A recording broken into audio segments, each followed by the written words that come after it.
நம்ம தளபதி விஜயோட கரியர்ல வந்த கான்ட்ரவர்சிஸ் அவரை உடைக்கல, அது அவரோட எம்பையரை கட்டி எழுப்பியிருக்கு. Welcome to AK.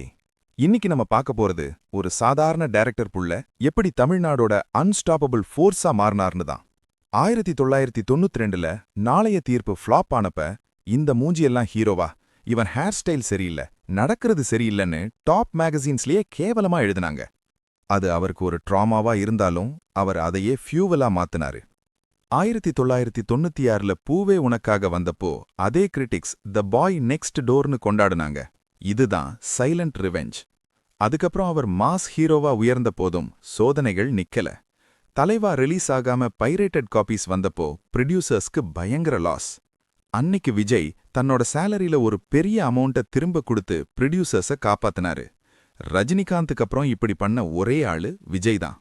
மெர்சல் படத்துல ஜிஎஸ்டி பத்தி பேசினப்ப நேஷனல் லெவல்ல கான்ட்ரவர்சி ஆச்சு. சென்ட்ரல் மினிஸ்டர்ஸ் வரைக்கும் பிரஸ் மீட் வச்சு விஜயை டார்கெட் பண்ணாங்க. நார்மலா ஒரு ஸ்டாரா இருந்தா பயந்து அப்பாலஜி லெட்டர் கொடுப்பாங்க. ஆனா விஜய் ஒரு விஷயம் கூட பேசல. அப்படியே 2020க்கு வருவோம். மாஸ்டர் ஷூட்டிங் நெய்வேலியில நடந்துட்டு இருக்கு. சடனா ஐடி அஃபிஷியல்ஸ் வந்து அவரை கார்ல கூட்டிட்டு போறாங்க. ஷூட்டிங் ஸ்டாப் ஆச்சு. சோஷியல் மீடியால நெகட்டிவ் ஹேஷ்டேக்ஸ் ட்ரெண்ட் ஆச்சு. விஜயோட கரியர் முடிஞ்சிருச்சேன்னு சிரிப்பாங்க. ஆனா ஐடி ரெய்ட் முடிஞ்சு வெளியே வந்த விஜய் அந்த ஐகானிக் நெய்வேலி செல்ஃபியை எடுத்து தன்னோட மாஸ ப்ரூவ் பண்ணாரு.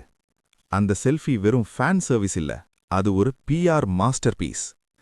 என legends aren't built in comfort zones, they are forged in pressure. இந்த வீடியோ உங்களுக்கு இன்ஸ்பைரிங்கா இருந்தா மறக்காம ஏகே சேனலுக்கு சப்ஸ்கிரைப் பண்ணி லைக் அண்ட் ஷேர் பண்ணுங்க.